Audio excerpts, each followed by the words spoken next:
à tous et bienvenue sur la chaîne de Fouini. Les gars, vous le savez, il y a un choc samedi entre Arthur Beterbiev et Bivol. Un choc de super guerriers. Là, c'est Vegeta qui affronte Sangoku, mais à leur paroxysme, à leur prime. Non, bon, bref. Je vais pas faire une vidéo classique, analyse, bidule, chouette. Je vais faire une vidéo pour vous expliquer pourquoi Arthur Beterbiev doit gagner contre Bivol. J'ai eu une longue réflexion, hein. Ça m'est pas venu comme ça en claquant des doigts. Je vais être tout à fait transparent avec vous. J'aime les deux. Et j'ai même une préférence pour Bivol. Alors les deux sont d'origine, on va dire, russe. Bon, après il y a différents coins. Bivol est aussi métis coréen. Arthur a une nationalité canadienne, je crois, si je dis pas de bêtises. Donc, en soi, ils ont des origines communes. Ils ont une mentalité qui est assez proche, finalement. Assez réservée pour les deux. Et du coup, c'est pas un combat de grande langue. Là, on n'est pas dans du Tyson Fury, on n'est pas dans du Mayweather, etc. On est dans une situation où il y a une vraie tension. On sent l'animosité et la tension régner. Il n'y a pas du blabla pour rien. Alors, en soi, pourquoi je dis qu'Arthur Beterbiev doit gagner? Il y a plusieurs raisons. Déjà, première chose, hein, il faut le rappeler quand même, c'est qu'il a 39 ans. Il a fait une longue carrière amateur, un peu comme Usyk, avant de passer chez les professionnels. Alors la carrière amateur, elle laisse des traces, mais moins que chez la carrière professionnelle. Carrière professionnelle, elle laisse des traces plus cérébrales, puisque les chocs sont beaucoup plus importants. On a pu le voir avec Mohamed Ali ou d'autres. La carrière amateur, elle laisse des traces plutôt au niveau des fibres, au niveau des articulations musculaires, etc. Donc c'est sûr que Arthur a... voilà, ça fait longtemps qu'il est dans le circuit.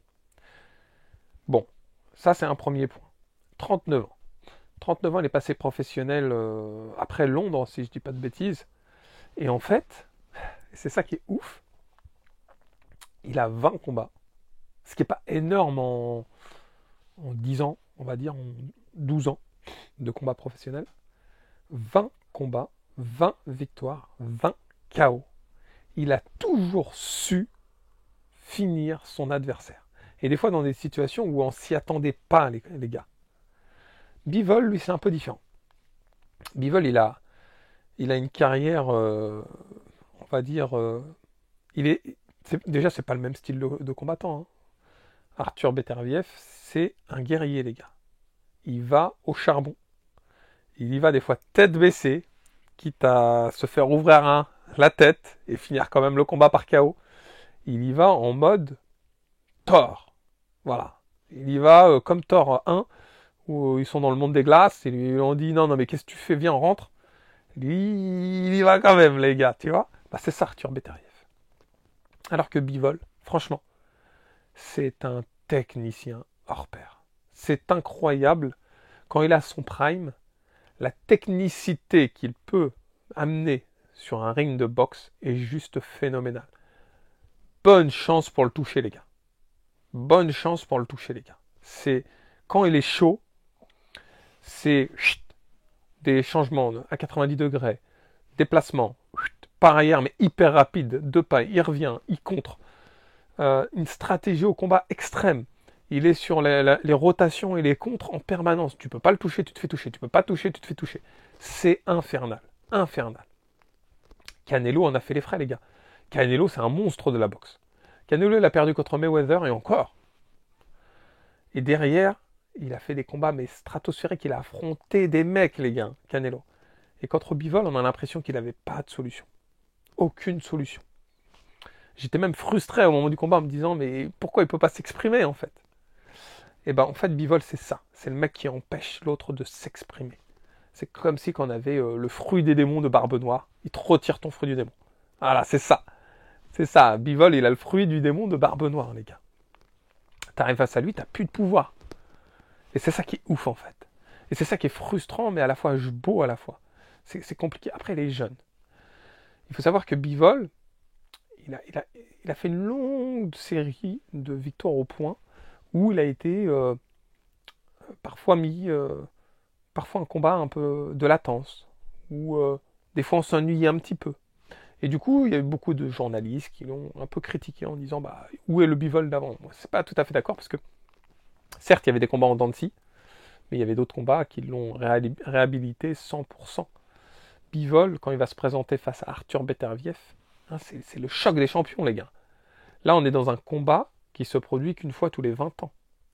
On est dans un combat un peu comme le combat du siècle entre Ali et Frazier. On est au même niveau, là, les gars. Il faut se rendre compte. Donc Bivol, il va pas y aller en touriste, il va y aller affûté. Beterbiev, il va y aller affûté. Le combat, il a déjà été repoussé. Hein. Il devait avoir lieu au mois de juin, Bivol a combattu, du coup, le combat a été repoussé, les gars.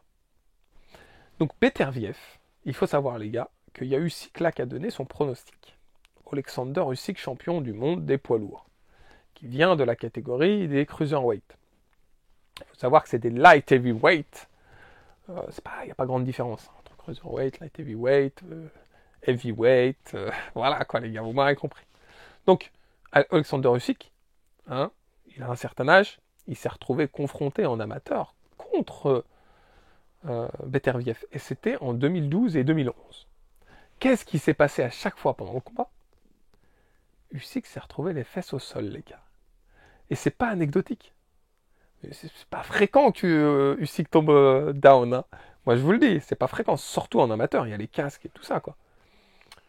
Usyk s'est retrouvé down. Alors, certes, il a gagné à chaque fois le combat derrière. C'est Usyk. Mais quand même. Bon, il s'est exprimé. Il s'est exprimé. Est-ce qu'il a toujours un petit peu de rancœur envers Beterbiev? On ne pourra pas savoir. Je pense que généralement, il est plutôt honnête dans les choix de ses mots, il réfléchit face aux journalistes, etc. Il fait pas des choses, des manières, et il voit Bivol gagnant. Mais en fait, la réalité, c'est que la plupart de la population voit Bivol gagnant. Pourquoi? Parce que Beterbiev, il a 39 ans. On se dit qu'il est du coup trop âgé pour pouvoir être à son prime face à un Bivol qui est jeune, puissant et qui commence à être expérimenté, technique, contreur. Donc tout le monde voit Bivol gagnant indirectement. Bah, je dis pas à 90-10, mais tout le monde le voit un peu gagnant. C'est ce qui me frustre aussi un petit indirectement et qui me fait dire que, en fait, Beterbiev, lui, on pense qu'il n'est pas à son prime, mais regardez son dernier combat contre Callum Smith. Je ne sais pas si vous l'avez vu ce combat-là. C'est un régal ce combat. Franchement, un rouleau compresseur, c'est le bon terme. Il a fait plier Smith en étant un rouleau compresseur. Et il est récent ce combat. Je crois qu'il date de janvier. Hein, incroyable. Un rouleau compresseur. Il a fini par le faire plier. C'est même pas l'arbitre qui a arrêté le combat. Je crois que c'est son clan qui monte sur le ring. Je pense qu'il est chaud, Beterbiev. Je pense que les 39 ans sont là. C'est une réalité. Mais qu'il est quand même un bon prime. Peut-être pas son prime absolu. Bivol, on ne sait pas non plus s'il est à son prime absolu. Peut-être son prime c'était contre Canelo, on ne sait pas. Mais il est chaud aussi. Donc le combat, il va avoir toutes ses promesses. Ça j'en suis persuadé. Toutes les promesses seront dans ce combat. J'ai vraiment hâte de le voir. Mais maintenant, je vais vous dire pourquoi je souhaite que Beterbiev gagne. Pourquoi il doit gagner en fait. Je l'ai dit, je préfère Bivol. C'est paradoxal ce que je dis. Mais Beterbiev, c'est le champion. C'est le gars qui est en fin de carrière, qui a fait 20 combats, 20 KO, 20 victoires, les gars. Ça serait une belle fin, une belle histoire. On pourrait écrire de belles lignes si Beterbiev gagne le combat. Mais j'aimerais qu'il le gagne en perdant les rounds et en gagnant par KO sur Bivol qui n'a jamais subi de revers, hein, qui n'a jamais été même inquiété au point de subir un revers.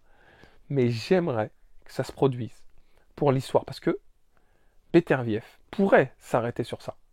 Et c'est ce que j'aimerais, qu'il s'arrête sur une victoire, 21 combats, 21 victoires, 21 KO, terminé, et que Bivol, lui, renaisse de ce combat, puisqu'il est largement capable de rebondir après une défaite de ce genre, et qu'il puisse avoir une carrière à la Canelo.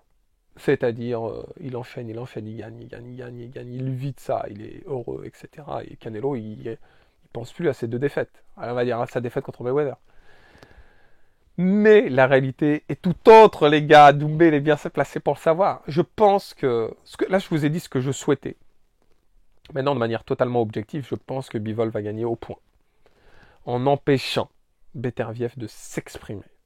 Parce que c'est sa spécialité à Bivol. Empêcher les punchers de s'exprimer, empêcher les finisseurs de s'exprimer, empêcher les boxeurs de s'exprimer simplement. Il a le fruit du démon de Barbe Noire, les gars. J'attends votre retour avec impatience, les gars. Je serai au taquet, il y aura peut-être certainement une autre vidéo avant le combat.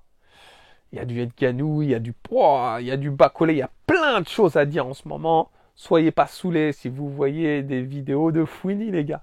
Je prends toujours à cœur ces vidéos. Franchement, je remercie beaucoup les abonnés. Vos commentaires. Il y aura prochainement pas mal de petites dédicaces. Je choisirai dans un premier temps un peu quelques commentaires et je ferai des dédicaces parce que vous le méritez. Vous le méritez impérativement, les gars.